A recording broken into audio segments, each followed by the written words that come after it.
नमस्कार दोस्तों, स्वागत है आप सभी का हमारे यूट्यूब चैनल ऑब्जेक्टिव सेंटर पर। इस वीडियो हम लोग देखेंगे electrician CTI entrance exam model paper के बारे में, जो कि हमारा यह दूसरा वीडियो है। जिन लोगों ने और सब वीडियो नहीं देखा है पिछला, वो लोग प्लेलिस्ट में जाके देख सकते हैं।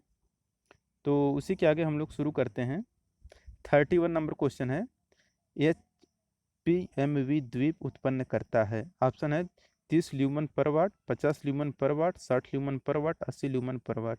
तो देखिए, जो एच पी एम वी द्वीप होता है, यह आपका 50 ल्यूमन पर वाट उत्पन्न करता है। तो 31 का यहाँ पे आपका बी आंसर करेक्ट हो जाएगा, 50 ल्यूमन पर वाट। 32 नंबर क्वेश्चन है, कौन सा मापक यंत्र एक संकेतक यंत्र है। ऑप्शन है read type, frequency meter, energy meter, ammeter, तापक्रम रिकॉर्डिंग यंत्र। तो देखिए, जो मापक यंत्र एक संकेतक यंत्र होता है, वह आपका अमीटर है। अमीटर के आपका एक संकेतक यंत्र है। 33 नंबर क्वेश्चन है कि वायर गेज किसको मापने के लिए इस्तेमाल किया जाता है। ऑप्शन है, तो देखिए, तार की लंबाई, तार का क्षेत्रफल, तार का व्यास, तार के अवरोधन, सतह की मोटाई। देखिए, जो वायर गेज होता है, इसके द्वारा हम लोग कार्य करते हैं कि जो तार का व्यास होता है उसको मापते हैं। तो यहाँ पे आपका सी आंसर करेक्ट हो जाएगा कि डायमीटर आप वायर को मापने के लिए करते हैं। 34 नंबर क्वेश्चन है, किसी इंसुलेशन में कंटिन्यूटी टेस्ट के दौरान मेगर द्वारा इंगित पाठ्यांक कितना होता है। तो देखिए, इंसुलेशन में कंटिन्यूटी टेस्ट के दौरान मेगर द्वारा जो इंगित पाठ्यांक होता है, यह हमारा होता है 0 मेगा ओम। यहाँ पे आपका पहला आंसर करेक्ट हो जाएगा, 0 मेगा ओम। 35 नंबर क्वेश्चन है, किस प्रकार के ट्रांसफार्मर में ओमिक प्रतिरोध व चुंबकीय लीकेज नहीं होता है, जो नो हरास में परिणत होता है। Option distribution transformer, power transformer, आदर्श ट्रांसफार्मर, इंस्ट्रूमेंट ट्रांसफार्मर। तो देखिए, जिस प्रकार के ट्रांसफार्मर में ओमिक प्रतिरोध व चुंबकीय लीकेज नहीं होता है, जो नो हरास में परिणत होता है, वह आदर्श ट्रांसफार्मर रहता है। यहाँ पे आपका सी आंसर करेक्ट हो जाएगा, आदर्श ट्रांसफार्मर। 36 नंबर क्वेश्चन है, निम्नलिखित में से कौन सुचालक है। ऑप्शन है चाइना मिट्टी, पोर्सिलीन, ग्रेफाइट, कांच। तो जो सुचालक है तो वह आपका है ग्रेफाइट, आपका क्या है, सुचालक है। बाकी सब कुचालक है। 37 नंबर क्वेश्चन है,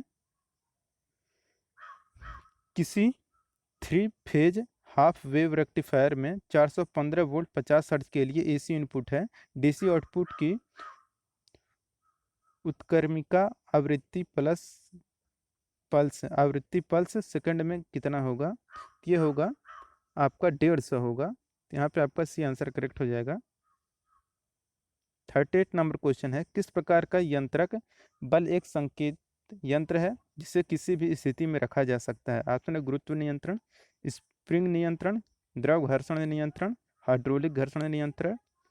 तो जिस प्रकार का नियंत्रक बल एक संकेतक यंत्र है जिसे किसी भी स्थिति में रखा जा सकता है, वह आपका स्प्रिंग नियंत्रण रहता है। तो यहाँ पे आपका बी आंसर करेक्ट हो जाएगा।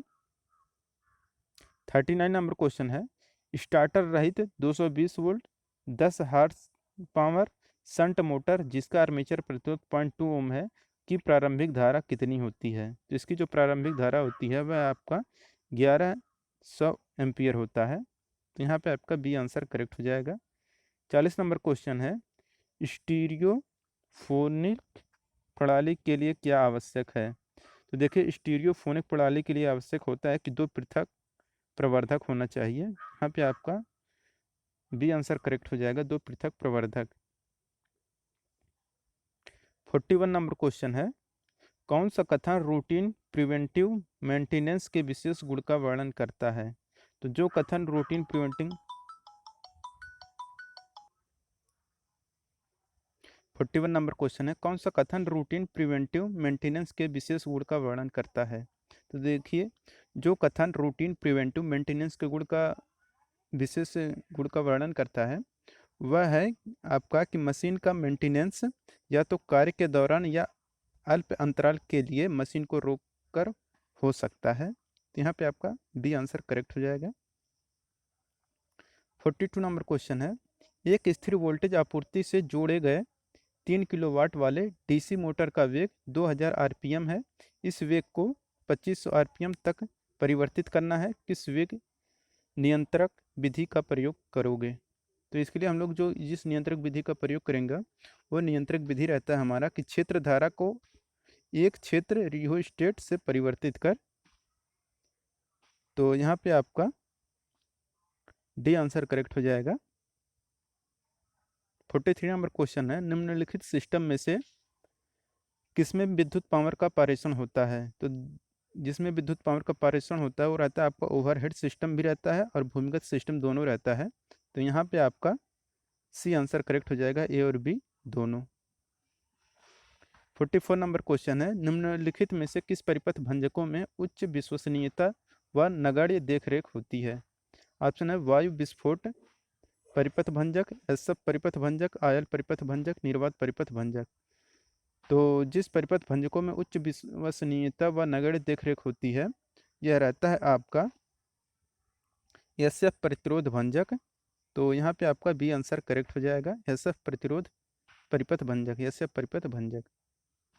45 नंबर क्वेश्चन है, कोरोना की यह हानि होती है कि ऑप्शन है समीप के संचार परिपथ के साथ व्यवधान करता है, यह ट्रांसमिशन लाइनों में हार्मोनिक शुरू करने लगता है, प्रबलता से तीसरा हार्मोनिक, तीसरा ऑप्शन है आपका यहाँ पे कि शक्ति क्षय होता है, डी है आपका उपरोक्त सभी। तो कोरोना की हानि से यह सभी होता है, यहाँ पे आपका डी आंसर सही हो जाएगा, उपरोक्त सभी। 46 नंबर क्वेश्चन है, निम्नलिखित में से कौन सा कारण रिवेट ज्वाइंट में धातु की क्रशिंग के लिए जिम्मेदार होता है। तो रिवेट ज्वाइंट में धातु की क्रशिंग के लिए जो जिम्मेदार होता है यह रहता है आपका कि रिवेट का व्यास बहुत अधिक होना। तो यहाँ पे आपका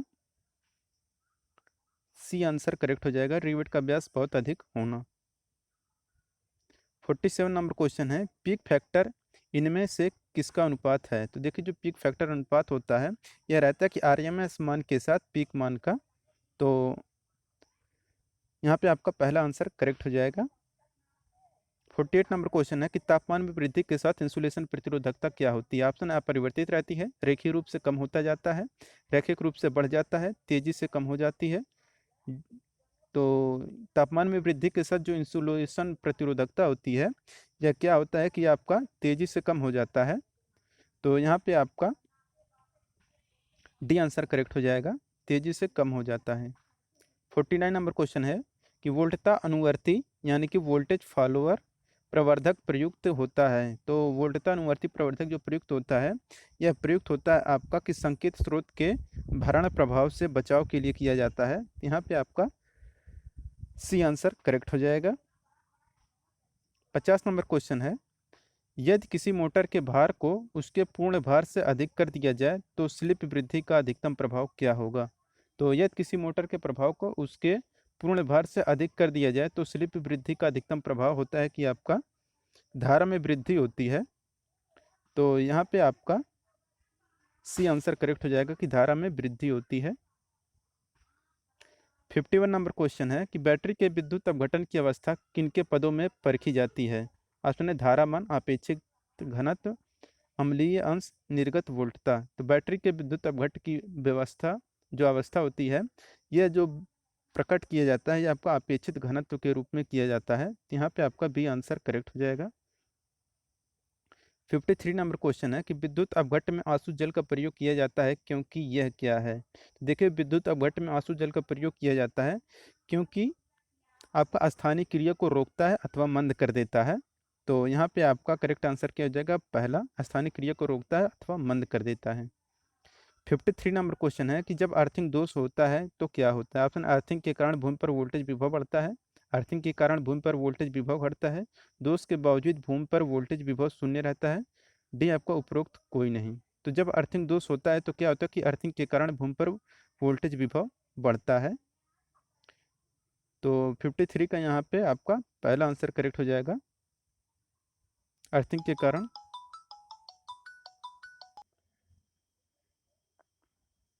53 नंबर क्वेश्चन है, जब अर्थिंग दोष होता है तो क्या होता है। तो देखिए जब अर्थिंग दोष होता है तो क्या होता है कि अर्थिंग के कारण भूमि पर वोल्टेज विभव बढ़ता है। तो यहाँ पे आपका ए आंसर करेक्ट हो जाएगा कि अर्थिंग के कारण भूमि पर वोल्टेज विभव बढ़ता है। 54 नंबर क्वेश्चन है, 1 मेगा हर्ट्ज का सिग्नल उत्पन्न करने के लिए सबसे उपयुक्त ऑलिस्टर है। ऑसिलेटर कौन सा है? देखिए 1 मेगाहर्ट्ज का सिग्नल उत्पन्न करने के लिए सबसे उपयुक्त ऑसिलेटर जो होता है वह आपका रहता है कॉलपिट्स ऑसिलेटर। यहाँ पे आपका ये आंसर करेक्ट हो जाएगा, कॉलपिट्स ऑसिलेटर। 55 नंबर क्वेश्चन है, समकारी वलय का कार्य क्या है? तो ऑप्शन है ब्रसेज में धारा के असमान वितरण को रोकना, चिंगारी उत्पत्ति को घटाने में सहायक होना, उपर्युक्त दोनों।